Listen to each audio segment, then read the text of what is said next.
Hello friends, welcome back to Anveshara channel. आज हम लोग पढ़ेंगे धरती धन ना अपना। ठीक है, ये उपन्यास जगदीश चंद्र ने लिखा है। ठीक है, तो आज हम लोग धरती धन ना अपना इस उपन्यास को पूरे विस्तार से पढ़ेंगे। ठीक है, चलिए आइए पढ़ना स्टार्ट करते। देखिए, ये जो टॉपिक है ये हमारे यूजीसी नेट के सिलेबस में है। ठीक है, तो आज हम लोग इसको पढ़ते हैं। ठीक है, देखिए, सबसे पहले इसका रचनाकार जगदीश चंद्र है। ठीक है, अब देखिए इसका प्रकाशन वर्ष 1972 ईस्वी है। ठीक है, आगे देखिए, पंजाब की ग्रामीण पृष्ठभूमि में दलित जीवन की कथा। ठीक है, ये क्या है? पंजाब की ग्रामीण पृष्ठभूमि में दलित जीवन की कथा है। ठीक है, तो याद रखिएगा आप लोग कि ये जो उपन्यास है, ठीक है, दलित जीवन की कथा पर आधारित है। ठीक है, आगे देखिए, होशियार जिले के दोआब क्षेत्र के घोड़ेवाहा गांव के दलित समाज पर केंद्रित है। ठीक है, अब देखिए जगदीश चंद्र, ठीक है, ये जो लेखक है, ठीक है, इनके बारे में हम लोग जानते हैं। ठीक है, इनका जीवन परिचय। तो देखिए, जगदीश चंद्र का जन्म पंजाब के होशियारपुर जिले में 23 नवंबर 1930 को हुआ। ठीक है, याद रखिएगा आप लोग, इनका जन्म 23 नवंबर 1930 में हुआ। ठीक है, घोड़ेवाहा उनका पैतृक और रलहन, ठीक है, उनका ननिहाल था। ठीक है, तो ये नाम याद रखिएगा आप लोग कि रलहन जगदीश चंद्र, ठीक है, इनका ननिहाल था। ठीक है, फिर आगे देखिए, उन्होंने अर्थशास्त्र में, ठीक है, तो लेखक ने अर्थशास्त्र में एमए की उपाधि प्राप्त की। ठीक है, और 10 अप्रैल 1996 को जलंधर में उनका निधन हो गया। ठीक है, अब देखिए, अब हम लोग धरती धन ना अपना, ठीक है, इस उपन्यास के बारे में कुछ महत्वपूर्ण तथ्यों को देखते हैं। ठीक है, तो सबसे पहले इसका प्रकाशन वर्ष 1972 ईस्वी है। ठीक है, इस उपन्यास का लेखन तो मई 1955 में शुरू कर दिया। ठीक है, तो ये उपन्यास कब प्रारंभ हुआ? मई 1955 ईस्वी में। ठीक है, लेकिन 8 अध्याय लिखकर छोड़ दिया। ठीक है, तो लेखक ने क्या किया? 8 अध्याय लिखा। ठीक है, उसके बाद फिर छोड़ दिया। ठीक है, उसके बाद फिर इन्होंने दूसरा उपन्यास लिखने लगे। ठीक है, तो देखिए, धरती धन ना अपना जगदीश चंद्र का लेखन में पहला है। ठीक है, तो धरती धन ना अपना, ठीक है, जगदीश चंद्र, ठीक है, जो लेखक है वो, मतलब ये जो उपन्यास है ये पहला है, लेकिन प्रकाशन में दूसरा उपन्यास है। ठीक है, क्योंकि इन्होंने 8 अध्याय लिखकर छोड़ दिया था। ठीक है, तो आगे देखिए, इस उपन्यास का लेखन मई 1955 ईस्वी में शुरू हुआ था, लेकिन 8 अध्याय लिखकर छोड़ दिया। ठीक है, इसके बाद उन्होंने एक और उपन्यास लिखा। ठीक है, जो यादों के पहाड़ शीर्षक से 1966 ईस्वी में छपा। ठीक है, तो देखिए, धरती धन ना अपना, ठीक है, इन्होंने लिखा। ठीक है, उसके बाद फिर 8 अध्याय लिखकर छोड़ दिया। ठीक है, फिर दूसरा उपन्यास लिखने लगे। ठीक है, तो इन्होंने कौन सा उपन्यास लिखने लगे? यादों के पहाड़। ठीक है, और फिर इसका प्रकाशन 1966 ईस्वी में प्रकाशित हुआ। ठीक है, तो देखिए, कुछ दोस्तों के आग्रह से उन्होंने अपने पहले उपन्यास को, ठीक है, जो 8 अध्याय लिखकर छोड़ दिया था, ठीक है, तो कुछ दोस्तों ने आग्रह किया, तो इन्होंने 8 अध्याय को के बाद आगे लिखना शुरू किया। ठीक है, और 1968 ईस्वी को पूरा कर लिया। ठीक है, और यही उपन्यास 1972 ईस्वी में धरती धन ना अपना, ठीक है, शीर्षक से प्रकाशित हुआ। ठीक है, साथ ही खूब चर्चित भी रहा। ठीक है, तो देखिए, इसका महत्वपूर्ण तथ्य याद रखिएगा आप लोग, धरती धन ना अपना, ये उपन्यास 1955 ईस्वी में प्रकाशित हुआ। ठीक है, और 1968 ईस्वी में कंप्लीट हो गया। ठीक है, और 1972 ईस्वी में प्रकाशित हुआ। ठीक है, तो ये तीनों चीज याद रखिएगा आप लोग, ठीक है। और हिंदी में 1966 ईस्वी में यादों के पहाड़, ठीक है, तो सबसे पहले इन्होंने उपन्यास लिखा यादों का पहाड़, ठीक है। उनका पहला उपन्यास प्रकाशित हुआ, ठीक है। अब देखिए यह उपन्यास, ठीक है, यह उपन्यास मतलब धरती धन्ना अपना, ठीक है, ये 3 भागों में विभाजित है, ठीक है। पहला धरती धन्ना अपना, ठीक है, ये लिखे, ठीक है। उसके बाद फिर उसका आगे का कड़ी लेखक ने नरक कुंड में बास, ठीक है, इस नाम से लिखा, ठीक है। उसके बाद फिर तीसरा और अंतिम जमीन अपनी तो थी, ठीक है। तो इन्होंने 3 भागों में लिखा, ठीक है। तो देखिए धरती धन्ना अपना उपन्यास के आगे की कड़ी, ठीक है, आगे की कड़ी, दूसरा भाग नरक कुंड में वास, और तीसरा और अंतिम खंड जमीन अपनी तो थी, ठीक है। तो इन्होंने 3 भागों में उपन्यास लिखा। 1 अप्रैल 1996 ईस्वी में, ठीक है, इनका अचानक क्या हो गया, देहांत हो गया, ठीक है। तो 1 अप्रैल 1996 ईस्वी को अकस्मात देहांत से पहले लेखक ने इस उपन्यास का तीसरा और अंतिम खंड भी पूरा कर लिया, ठीक है। तो इनके ये अपने देहांत से पहले, ठीक है, इसका जो तीसरा और अंतिम खंड है, ठीक है, उसको पूरा कर लिया था, लेकिन प्रकाशन नहीं करवा पाए थे, ठीक है। अब देखिए अब हम लोग इस उपन्यास की भूमिका देखते हैं, ठीक है। धरती धन्य न अपना, ठीक है, इस उपन्यास की भूमिका देखते हैं, ठीक है। तो देखिए सबसे पहले आप लोग बुक खोलिएगा, ठीक है। तो उसमें भूमिका में मेरी और से, ठीक है। तो देखिए ये भूमिका स्वयं जगदीश चंद्र जी ने लिखा है, ठीक है। तो काफी इंपॉर्टेंट है। देखिए मेरा यह उपन्यास मेरी किशोरावस्था की कुछ अविस्मरणीय स्मृतियों और उनके दामन में छिपी एक आदम वेदना की उपज है, ठीक है। तो लेखक ने ये लिखा है कि किशोरावस्था में उनका जो स्मृति है, ठीक है, और उसके दामन में छिपी वेदना की उपज है, ठीक है। काफी इंपॉर्टेंट लाइन है, पूछा जा सकता है, याद रखिएगा आप लोग। फिर आगे देखिए लेखक लिखते हैं कि मेरी किशोरावस्था मेरे ननिहाल के गांव रलहन, ठीक है, नाम याद रखिएगा आप लोग, रलहन, जो पंजाब में है, ठीक है। तो रलहन में बीता। गांव का एक हरिजन परिवार मेरे नाना जी की जमीन जोतता था और इसी सिलसिले में मुझे उनके बस्ती में जाना पड़ता था, ठीक है, लेखक को जाना पड़ता था।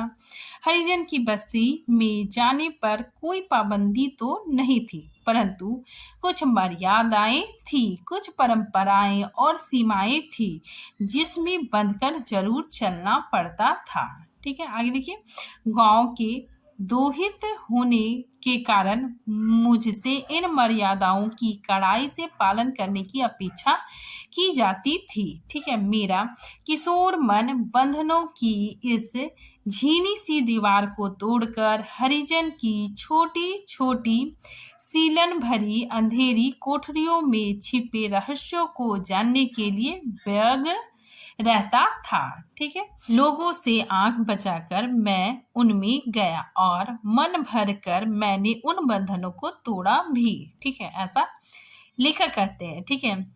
गांव में चल रहे इस भेदभाव को देखकर मेरे किशोर मन में विद्रोह की ज्वालाएं भड़क उठी, ठीक है। काफी इंपॉर्टेंट लाइन है, पूछा जा सकता है कि ये पंक्तियां कहाँ से ली गई है, तो धरती धान्य ना अपना, ठीक है। फिर आगे देखिए परंतु इन्हें अभिव्यक्ति देने का कोई मार्ग दिखाई नहीं देता था, ठीक है। आगे देखिए उपन्यास लिखने जैसे किसी चीज से तो मैं बिल्कुल ही परिचित नहीं था, ठीक है, काफी इंपॉर्टेंट है, ठीक है। जो हाईलाइट किया गया है, ठीक है, वो काफी इंपॉर्टेंट है, याद रखिएगा आप लोग, ठीक है। फिर आगे देखिए इसी दौरान पढ़ाई और बाद में नौकरी के सिलसिले में मुझे शहर जाना पड़ा, ठीक है, परंतु वर्ष में एक आध बार छुट्टियों में मुझे अपने ननिहाल जाने का भी अवसर मिलता रहा, ठीक है। आगे देखिए ये जो लाइन है काफी इंपॉर्टेंट है। देखिए लेखक लिखते हैं कि मैं हर साल यही देखता कि गांव में मर्यादाओं की सीमाएं टूटनी तो दूर रही, ठीक है, उनकी जकड़न दिनों दिन सख्त होती जा रही थी। ठीक है, तो लेखक कहते हैं कि गांव की जो मर्यादाएं हैं, सीमाएं, वो तो टूटना तो बहुत दूर की बात है।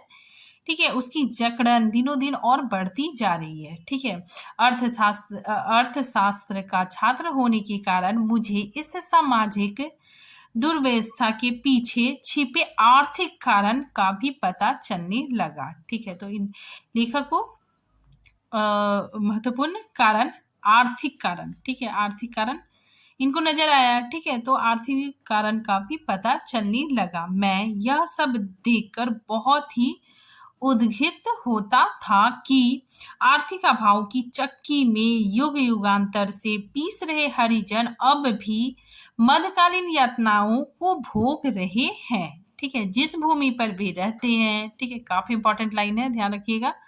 ठीक है, लेखक कहते हैं हरिजन के लिए कि जिस भूमि पे वे रहते हैं, जिस जमीन को वो जोतते हैं, ठीक है, यहाँ तक कि जिस छप्पर में वो रहते हैं, ठीक है, वो कुछ भी उनका अपना नहीं है। ठीक है, तो लेखक कहते हैं हरिजन के लिए कि ये बेचारे लोग, ठीक है, जिस जमीन को जोतते हैं, ठीक है, जिस भूमि पे रहते हैं, फसल उगाते हैं, ठीक है, जिस भूमि पे इनका घर है, ठीक है, वो सब कुछ भी इनका अपना नहीं है। ठीक है, बेचारे इतना मेहनत करते हैं लेकिन कुछ भी इनका अपना नहीं है। ठीक है, आगे देखिए, लेखक लिखते हैं इन्हीं बातों को देखकर मेरे किशोर मन की वेदना सहसा अपने सभी बंधन तोड़कर फूट निकली। ठीक है, और मैं उपेक्षित हरिजनों के जीवन का चित्रण करने का संकल्प कर लिया। ठीक है, काफी इंपॉर्टेंट है।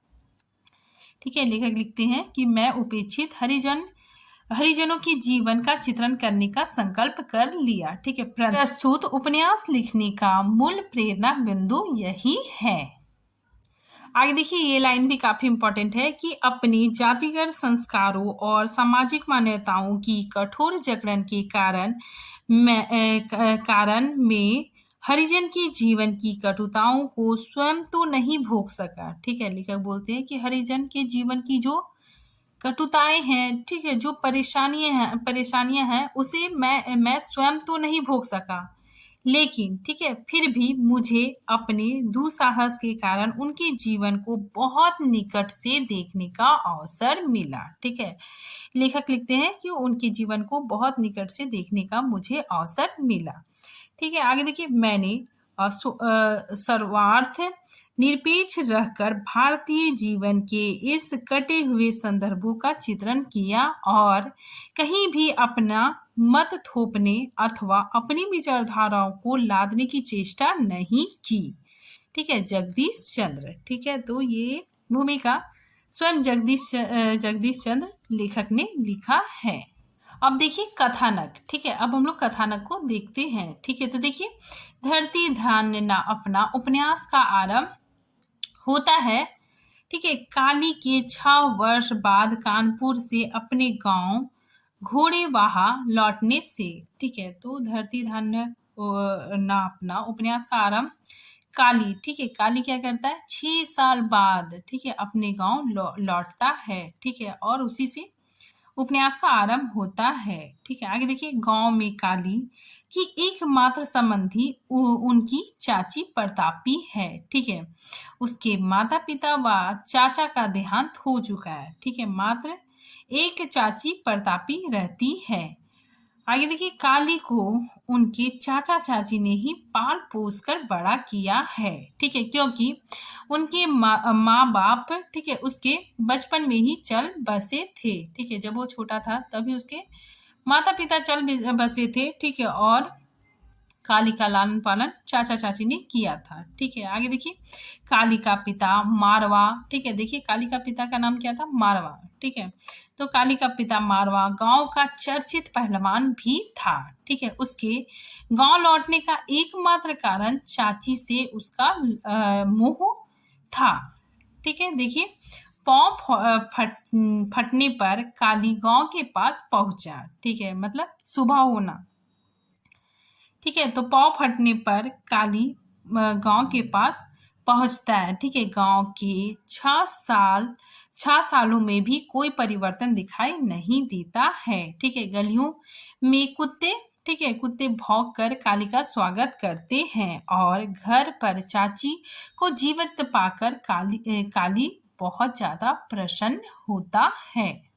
काली की चाची काली के लौटने की सूचना, ठीक है, क्योंकि काली जब लौट जाता है, ठीक है, तो उसकी चाची भी काली को देखकर बहुत ज्यादा खुश होती है, ठीक है, और इसी खुशी में वो पूरे मोहल्ले में शक्कर बंटवाती है। ठीक है, तो देखिए काली की चाची काली के लौटने की सूचना पूरे मोहल्ले को शक्कर बांट कर देती है। ठीक है, 6 साल कानपुर में मजदूरी कर काली कुछ कमाई कर गांव लौटा है। ठीक है, इससे चमार होने पर भी गांव में उसका, ठीक है, उसका व्यक्तित्व का कुछ प्रभाव पड़ता है। ठीक है, मतलब उसे काफी ज्यादा मान सम्मान मिलता है। ठीक है, उसके व्यक्तित्व पर प्रभाव पड़ता है। ठीक है, मतलब उसको मान सम्मान मिलता है। ठीक है, आगे देखिए, और कुछ गांववासी उसे बाबू कालिदास, ठीक है, बाबू कालिदास कहते हैं।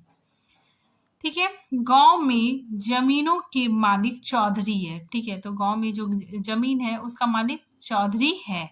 1-2 बनिए दुकानदार भी हैं। ठीक है, वह जमीनों पर तथा घरों में काम करने वाले, ठीक है, मतलब जमीन पे और घरों पे काम करने वाले दलित चमार है।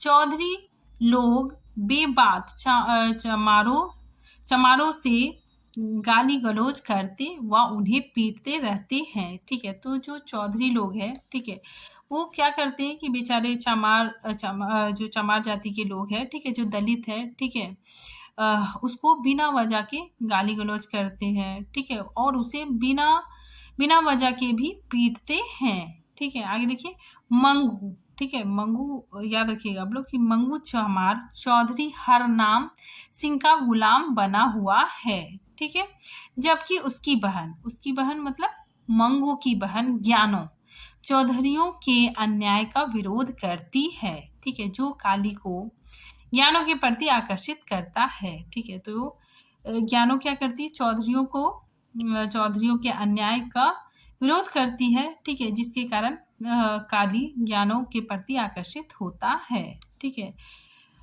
आगे देखिए, काली अपने कच्चे कोठे को गिराकर पक्का मकान बनाना चाहता है और इसके लिए वह छज्जू शाह से सलाह लेने जाता है। ठीक है, छज्जू शाह उसे पक्का मकान बनाने के उपाय तो बताता है, लेकिन साथ ही काली को इस तथ्य से भी अवगत कराता है कि जिन घरों में दलित लोग रह रहे हैं वह जगह, ठीक है, मतलब वह जमीन उसकी अपनी नहीं है, वह जगह गांव की साझी जगह, ठीक है, सामलात है और इन घरों पर दलितों का मीरूषी अधिकार ही है। ठीक है, तो देखिए, इन घरों पर दलितों का मीरूषी अधिकार ही है, अर्थात जब तक उसके खानदान का कोई व्यक्ति उस घर में रहता है तभी तक वो वहां रह सकता है। ठीक है, तो देखिए,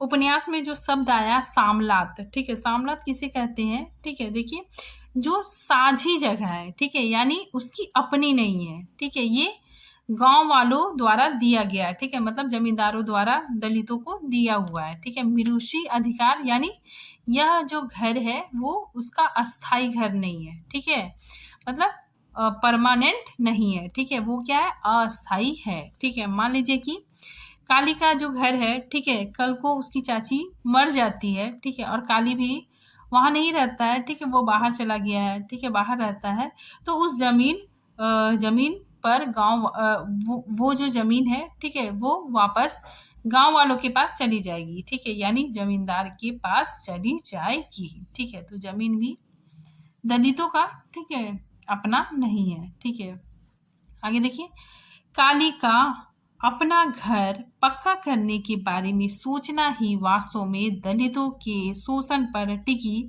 ग्रामीण सामंती व्यवस्था के लिए विध्वंसात्मक कार्यवाही है। ठीक है, ऊपर से काली का चौधरियों के सामने आत्मसम्मान की भावना से पेश आना भी उसके दमनात्मक रवैये को चुनौती देता है। ठीक है, उसका अपना दलित समाज भी काली का प्रशंसक या समर्थक नहीं है। ठीक है, तो देखिए यहाँ पे काफी इंपॉर्टेंट है कि जो काली है, ठीक है, वो पक्का घर बनाना चाहता है। ठीक है, और ये जो पक्का घर बनाना चाहता है, ठीक है, ये चौधरियों के लिए क्या है, एक चुनौती देने के समान है। ठीक है, और साथ ही जो दलित समाज है, ठीक है, वो भी काली का प्रशंसक और समर्थक नहीं है। ठीक है, सब उसे ईर्ष्या करते हैं। ठीक है, आगे देखिए, ज्ञानो या जीतू आदि कुछ गिने चुने प्रबुद्ध दलित युवक युवतियों को छोड़कर चमादड़ी के अधिकांश लोग, ठीक है, चमादड़ी के अधिकांश लोग काली से ईर्ष्या करते हैं। विशेषतया ज्ञानों का भाई मंगू उससे उलझता ही रहता है। ठीक है, एक बार काली के हाथ उसकी पिटाई भी होती है। ठीक है, लेकिन धीरे धीरे गांव में काली की प्रतिष्ठा बढ़ती है। ठीक है, क्योंकि वो पक्का घर बनाना चाहता है। ठीक है, साथ ही उसके पास पैसा भी है, इसी वजह से धीरे धीरे उसकी प्रतिष्ठा बढ़ती है। ठीक है, साथ ही ज्ञानों और काली में प्रेम संबंध, ठीक है, प्रेम संबंध भी विकसित होने लगता है। ठीक है, फिर आगे देखिए, काली यद्यपि चमादड़ी में पहला पक्का मकान बनवा कर अपनी सामाजिक प्रतिष्ठा बढ़ाता है, लेकिन वह जिस किसी से भी मिलता है, ठीक है, चाहे वो मिस्त्री हो, ठीक है, या छज्जू सा हो, सब उसके साथ चमार कहकर छुआछूत का व्यवहार करते हैं। ठीक है, जो उसे बहुत बुरा लगता है। ठीक है, उसे बहुत चुभता है। ठीक है, आगे देखिए, नंद सिंह काफी इंपॉर्टेंट है, ये कैरेक्टर याद रखिएगा आप लोग। नंद सिंह इसी छुआछूत के व्यवहार से तंग आकर पहले सिख बना। ठीक है, ये अपना धर्म परिवर्तन कर लेता है। ठीक है, पहले सिख बनता है, अब ईसाई, उसके बाद फिर ईसाई बनता है, लेकिन छुआछूत फिर भी उसका पीछा नहीं छोड़ते हैं। ठीक है, सब लोग उसे चमार ही कहते हैं। ठीक है, साथ ही उसके साथ छुआछूत का भेदभाव करते हैं। ठीक है, उसने धर्म परिवर्तन भी कर दिया। ठीक है, लेकिन कोई भी फायदा नहीं हुआ। ठीक है, लोग उसे चमार कहते ही हैं। आगे देखिए, मंगू यद्यपि काली के प्रति शत्रुता रखता है, लेकिन चौधरियों द्वारा बार बार उसे कुत्ता चमार कहकर पुकारा जाना भी काली को बहुत बुरा लगता है। ठीक है, काली, ठीक है, मंगू और काली का मतलब आपस में दुश्मनी चलता है। ठीक है, लेकिन जब चौधरी मंगू को कुत्ता चमार कहता है, ठीक है, तो काली को बहुत ज्यादा बुरा लगता है। आगे देखिए, गांव का ईसाई पादरी, ठीक है, या किताबी कामरेड डॉक्टर बिशन दास छुआछूत के व्यवहार को रोकने का कोई प्रयास करते नहीं नजर आते। ठीक है, तो जो पढ़े लिखे, ठीक है, बुद्धिजीवी लोग हैं, ठीक है, वो भी छुआछूत, ठीक है, इसका विरोध नहीं करते हैं। ठीक है, काली अपने पिता मारवे की तरह कबड्डी का खिलाड़ी है। वह अपने खेल का जौहर भी गांव में दिखाता है, लेकिन चौधरियों का लड़का हरदेव, ठीक है, ये नाम याद रखिएगा, हरदेव जानबूझकर खेल में उसका कूल्हा तोड़ देता है। ठीक है, जो नियम के विरुद्ध है। इसमें जो हरदेव है, ठीक है, वो क्या करता है, काली का कुल्हा तोड़ देता है। ठीक है, जो खेल के नियम के विरुद्ध है। ठीक है, आगे देखिए, लालू पहलवान इस हरकत के लिए हरदेव को फटकारता है। ठीक है, और काली का इलाज भी करवाता है।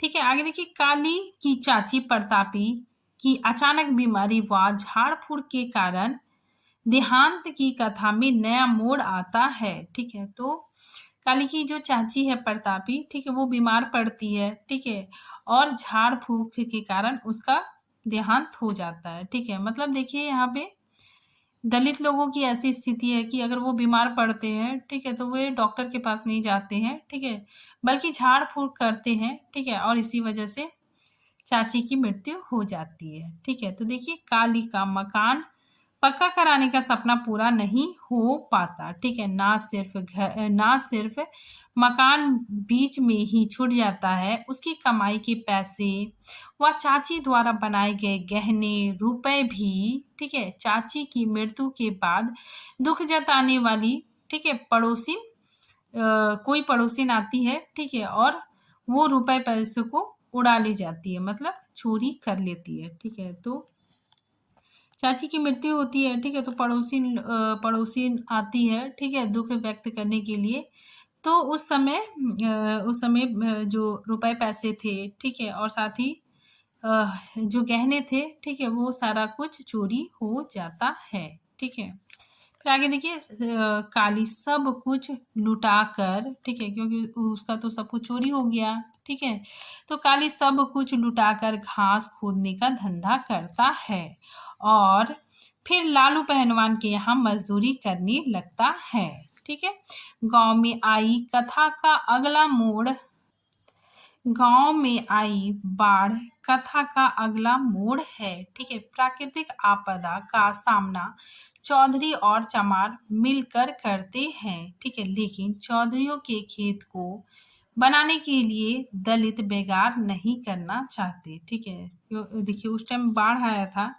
ठीक है, और प्राकृतिक आपदा चौधरी और चमार मिलके कर रहे थे। ठीक है, लेकिन चौधरी लोग चाहते थे कि उसके खेतों को बचाने के लिए दलित बेगार करे। ठीक है, मतलब दलित पैसा ना ले। ठीक है, वो दिन भर काम करेगा लेकिन उसको चौधरी पैसा नहीं देते थे। ठीक है, तो देखिए 3 दिन के काम के बाद भी दिहाड़ी ना मिलने पर ठीक है, चौधरी और चमार संघर्ष शुरू होता है। ठीक है, चमारों का सामाजिक बहिष्कार किया जाता है। ठीक है, और वे भी काम से हड़ताल करते हैं। ठीक है, तो ये लोग काम से हड़ताल करते हैं। ठीक है, क्योंकि इसे दिहाड़ी नहीं मिलती है। ठीक है, पैसा नहीं मिलता है। ठीक है, और चौधरी लोग कहते हैं कि बेकार काम करो। ठीक है, तो ऐसा कैसे करेंगे वो लोग। ठीक है, उसको भी अपने बच्चों को खिलाना है। ठीक है, खुद भी खाना है।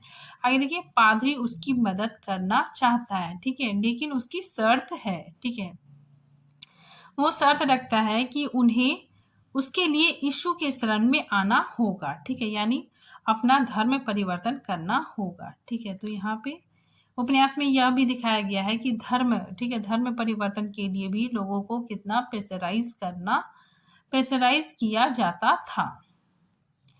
डॉक्टर बिशन दास व कामरेड टहल सिंह जैसे हवाई कामरेड दलितों की सहायता ना कर जलसा करने का घोषणा करते हैं। ठीक है, तो ये लोग दलितों की सहायता ना कर जलसा करने का घोषणा करते हैं। ठीक है, 15 दिन तक बच्चों को भूख से बिलबिलाते, ठीक है, देखकर चमारों का साहस जवाब देने लगता है। ठीक है, और वे आखिरकार चौधरियों की शर्त को मान लेने के लिए विवश हो जाते हैं। ठीक है, और दोनों ही पक्ष संघर्ष को व्यथा समझ आधे दिन की दिहाड़ी पर काम करने पर मजबूर हो जाते हैं। ठीक है, तो ये लोग आधे दिन, ठीक है, आधे मतलब काम तो दिन भर करेंगे। ठीक है, लेकिन इसे आधे दिन का पैसा मिलेगा। ठीक है, तो आधे दिन की दिहाड़ी पर काम करने पर मजबूर हो जाते हैं। ठीक है, तो ये लोग आधे दिन पर काम करने पे मजबूर हो जाते हैं। ठीक है, आगे देखिए, धरती धान्य न अपना का अंतिम पक्ष। ठीक है, अंतिम पक्ष ज्ञानो और काली के प्रेम के त्रास अंत को मार्मिकता से चित्रित करता है। ठीक है, तो इसका जो अंतिम पक्ष है, ठीक है, वो ज्ञानो और काली के प्रेम की त्रास को दिखाया गया है। ज्ञानो गर्भवती हो जाती है। ठीक है, काली के साथ उसकी शादी समाज को स्वीकार नहीं है। ठीक है, गांव उसके प्रेम संबंधों के कारण दोनों का दुश्मन हो जाता है। ठीक है, काली की प्रतिष्ठा खत्म हो जाती है। ठीक है, तो ये दोनों एक दूसरे से प्रेम करते हैं। ठीक है, लेकिन समाज में इसके प्रेम को स्वीकार नहीं किया जाता है। ठीक है, और देखिए इसमें मतलब दोनों एक ही जाति के हैं। ठीक है, फिर भी इसके प्रेम को स्वीकार नहीं किया जाता है। ठीक है, और काली की प्रतिष्ठा भी खत्म हो जाती है। ठीक है, लालू पहलवान उसे नौकरी से निकाल देता है। ठीक है, तो देखिए वो प्रेम करता है। ठीक है, इसकी चर्चा जब गांव में होने लगती है तो लालू पहलवान भी उसे नौकरी से निकाल देता है। ठीक है, काली पड़ोस के कस्बे में मजदूरी करने लगता है। ठीक है, वह ज्ञानों को लेकर भाग जाना चाहता है। दोनों अपना मिलना जुलना भी बंद नहीं करते हैं। ठीक है, परिणामतः ज्ञानों को, ठीक है, ज्ञानों को उसकी माँ व भाई, ठीक है, उसकी माँ और भाई, ठीक है, दोनों मिलकर जहर देकर मार डालते हैं और काली गांव से भाग जाता है। ठीक है, और इस तरह उपन्यास का अंत हो जाता है। काली के गांव लौटने से थोड़ा सुखद रूप में उपन्यास का आरंभ होता है। ठीक है, जबकि अत्यंत विषम परिस्थिति में गांव से जान बचाकर वह अपनी प्रेमिका की हत्या का मर्मांतक दुख लेकर गांव से चले जाने से उपन्यास का अंत होता है। ठीक है, आगे देखिए उनकी स्त्रियां भी, ठीक है, मतलब दलितों की जो महिलाएं हैं, ठीक है, तो उनकी स्त्रियां भी जमींदारों के घर में काम करने के लिए जाती है। ठीक है, इस प्रकार से वहां पर, ठीक है, शोषित होती है। ठीक है, उनका भी शोषण होता है। ठीक है, जिसमें यौन शोषण भी शामिल है। पीड़ितों की लड़की लच्छो, ठीक है, पीड़ितों की लड़की लच्छो के साथ हरदेव बलात्कार करता है। ठीक है, तो ये हरदेव नाम याद रखिएगा आप लोग, जो लच्छो के साथ बलात्कार करता है। ठीक है, आगे देखिए, ये दलित चमार जमींदारों के यहाँ काम करने के लिए पूरी तरह से आश्रित है। ठीक है, इसलिए इन्हें कमी भी कहा जाता है। अब हम लोग देखते हैं प्रमुख पात्र। ठीक है, सबसे पहले काली उपन्यास का मुख्य पात्र है। ठीक है, नेक्स्ट प्रतापी काली की चाची है। ठीक है, फिर ज्ञानो उपन्यास की मुख्य नारी पात्र है। ठीक है, नारी पात्र है तथा दृढ़ चरित्र वाली है। ठीक है, जो काली से प्रेम करती है तथा अपने प्रति होते अन्याय का विरोध भी करती नजर आती है। ठीक है, फिर देखिए नेक्स्ट जस्तो ज्ञानो की माँ है। आगे देखिए मंगू ज्ञानो का भाई है। ठीक है, फिर नेक्स्ट हम देखिए नंद सिंह। ठीक है, ये नाम याद रखिएगा आप लोग। ठीक है, यही जो होता है, ठीक है, ये मतलब 2 बार धर्म परिवर्तन करता है। ठीक है, फिर भी लोग इसे चमार ही कहते हैं। ठीक है, तो देखिए चौधरी के अन्यायों से परेशान, ठीक है, ये पहले सिख बनता है। ठीक है, उसके बाद फिर ईसाई धर्म अपना लेता है। ठीक है, मोची का काम करता है, लेकिन ईसाई धर्म अपनाने पर भी सभी लोग उसे चमार कहते हैं। ठीक है, 2 बार धर्म परिवर्तन कर चुका है। ठीक है, आगे देखिए चौधरी हरनाम सिंह, ये गांव के चौधरी साहब है। ठीक है, फिर देखिए छज्जू शाह, ये साहूकार है। ठीक है, भीषण दास, ये डॉक्टर है। निहाली काली की पड़ोस की ताई। ठीक है, जीतू काली का दोस्त है। प्रीतो पड़ोस की चाची। निकू प्रीतो का पति। ठीक है, लच्छो प्रीतो की पुत्री। ठीक है, मुंशी शिव राम गांव का मास्टर। पंडित संत राम गांव के पंडित। ठीक है, फिर बसंता काली का ताऊ। ठीक है, फिर बंतु चन्ना राम और ठाकुरी माता का पुत्र। ठीक है, फिर ठाकरी नंद सिंह की पत्नी। ठीक है, फिर दीनू गांव का कुम्हार। यहाँ पे देखिए सोम आनंद। ठीक है, सोम आनंद, ठीक है, ये क्या था देखिए, धरती धाने ना अपना उपन्यास, ठीक है, सोम आनंद को समर्पित किया है। ठीक है, तो लेखक ने सोम आनंद को समर्पित किया है। ठीक है, इन्होंने ये लाइन लिखा है। ठीक है, भूमिका में काफी इंपॉर्टेंट है। देखिए, सोम आनंद को जिसके सहयोग ने मेरी सो रही सृजन चेतना को पुनः जागृत करके यह उपन्यास लिखने के लिए प्रेरित किया। ठीक है, तो लेखक ने यह उपन्यास सोम आनंद को समर्पित किया है। ठीक है, काफी इंपॉर्टेंट है, अगर पूछा जा सकता है कि लेखक को प्रेरित किसने किया। ठीक है, साथ ही लेखक ने किसे समर्पित किया, तो सोम आनंद को।